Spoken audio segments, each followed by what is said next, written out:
Today on the Driver's Corner, we're going to do something a little bit different. I thought that I would talk about my 1997 Corvette versus my 1999 Porsche 911 that I sold a few years ago. So I own both these cars, and I thought that for anybody that's out there that's potentially shopping for either of those, because they're about in the same price range right now, that this might be a helpful video.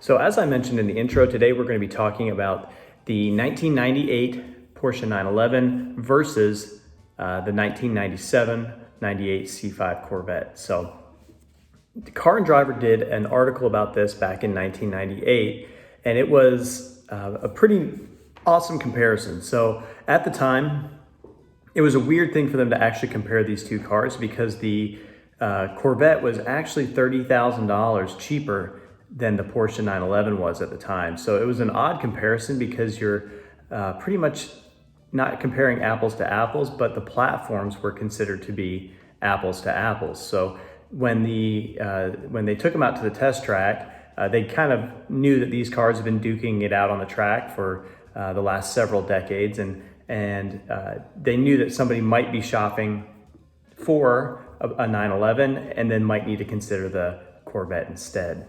In the current market, you can pick up either one of these two cars, an early 911, 996, or a 97 through 2004 Corvette of any style for relatively the same price, anywhere between $12,000 and $20,000. So you can pick up one of those cars in that price range, and they'll be very clean, very low miles.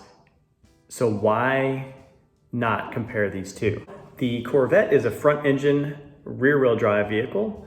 The Porsche is a rear engine hanging out over the back axle, rear-wheel drive, unless you get the 4S or something that is an all-wheel drive, or the turbo in the 911. But the regular Carrera 2s and stuff were two-wheel drive, rear engine.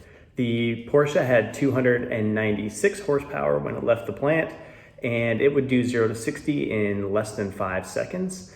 And the quarter mile in about 13.5 seconds.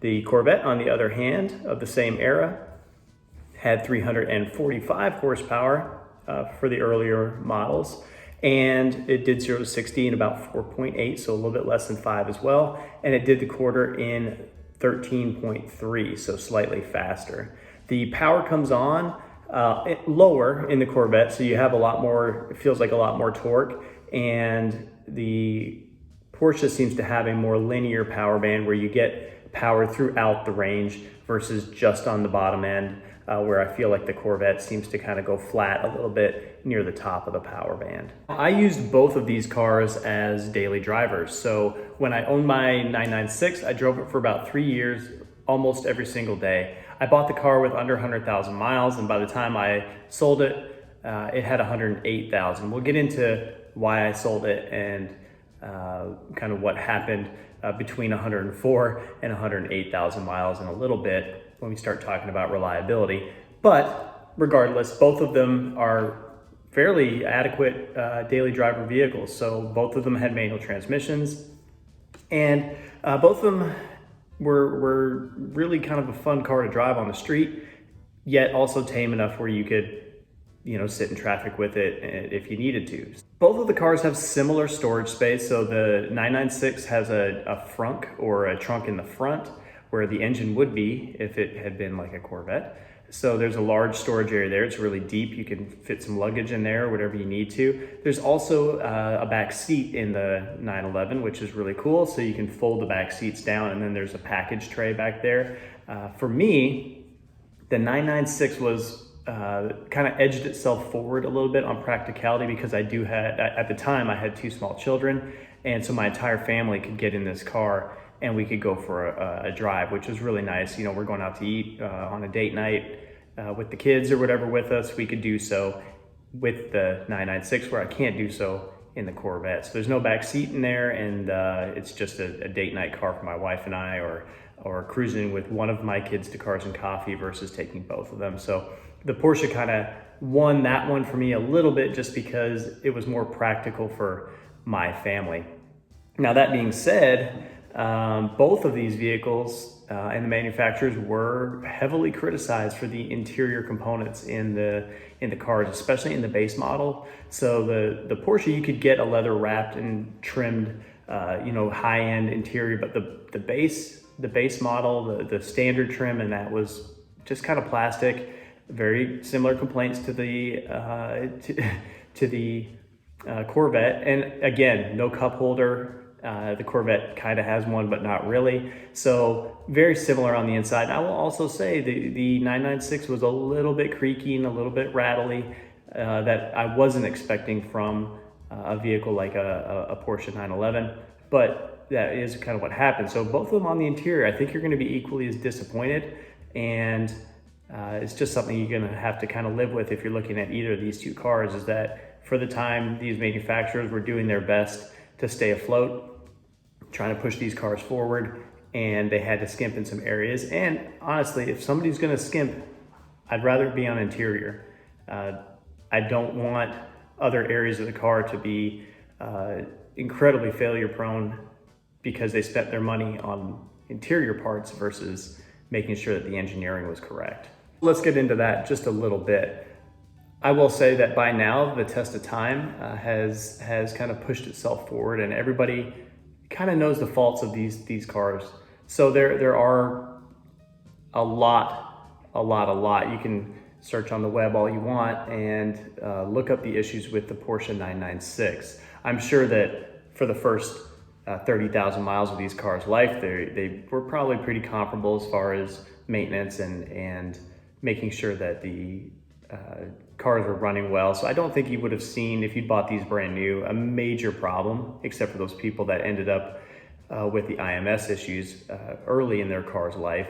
But what you'll see is that probably the Corvette and the Porsche, for the first little bit of their life, were probably pretty similar as far as maintenance goes. Now, personally, I have a very high mileage Corvette, and I had what I would consider a high mileage 996. So at the time when I bought my 996, most of the cars were selling with 30,000 miles. Mine had like 80,000 miles on it. So it seemed to be and would be considered a high mileage car as far as German supercars and stuff go. Whereas, the Corvettes also, all the guys in the club think I've got a lot of miles on mine. I'm at 193 or 196,000 miles on my Corvette now.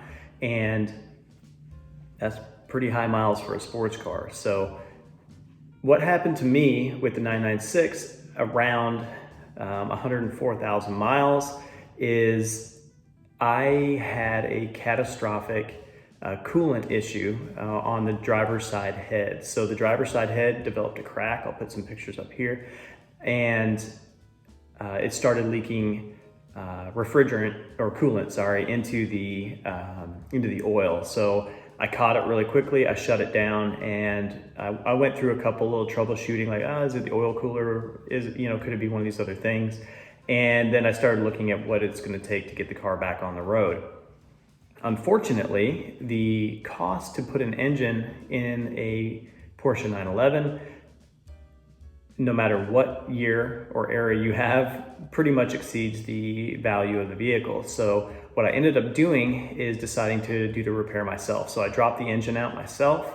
I pulled the heads off. I ended up discovering the crack, through the help of some forums and stuff like that, and put the car back together. Now, I still had $10,000 in parts because I started bulletproofing it. I did the IMS bearing. I put a new clutch in it. I, just kind of went through the entire car while it was apart, put all new head gaskets, just had the heads reworked, and just basically new water pump, I bought $10,000 in parts and put the car back together. Now, at that time, the value of the car was around $17,000. So I bought the car for 17.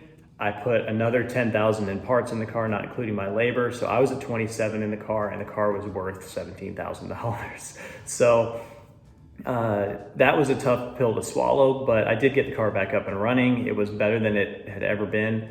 And I drove it for a little while, and then I decided I felt uncomfortable driving it as hard as I used to because I just didn't want another catastrophic failure. So I decided to put the car up for sale when my wife and I were purchasing another business. So we were buying a business and we could have used the capital. So rather than take out a loan, I decided to sell the Porsche. Well, within a couple of years, I was lonely for a sports car again. And that's when I decided to pick up the C5 Corvette, which was another one of my dream cars from high school. So the Corvette, on the other hand, is on the stock motor, stock transmission. It's had a clutch. It's on the stock rear end. And like I said, it's got like 196,000 miles. And it's starting to show its age. It could probably use a freshening up, which I'll do pretty soon. But overall, I don't even worry about the Corvette. I can beat up on it and it doesn't really matter. Nothing's made out of glass on that thing.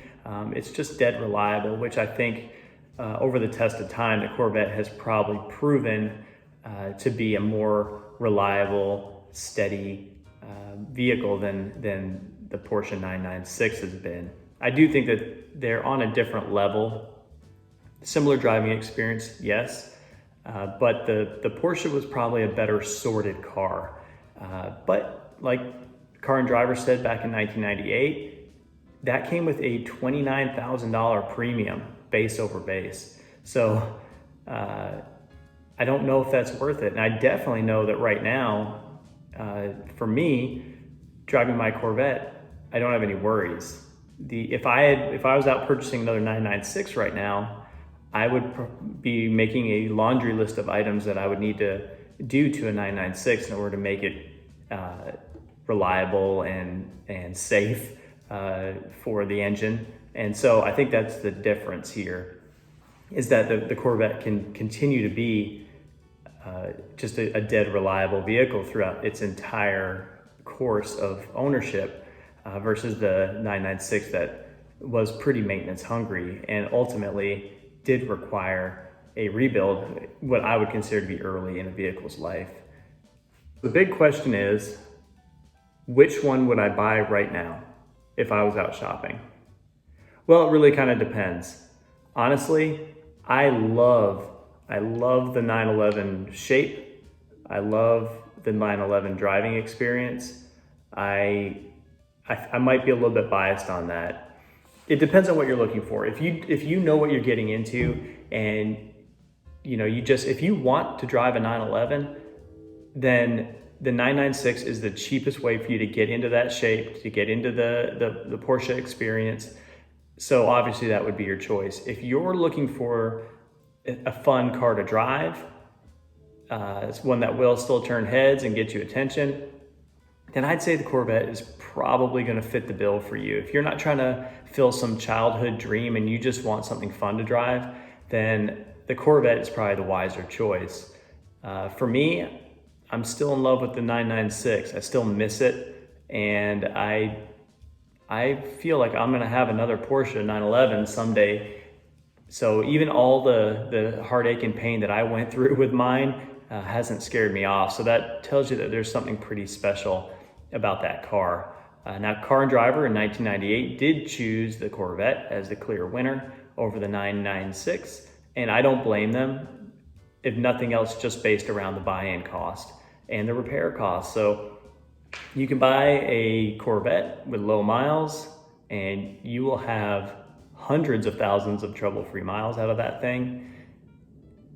You can buy a 996 for around the same price, and then hopefully somebody else has done all the work to the vehicle like I did to mine to make it fairly bulletproof for years and years to come.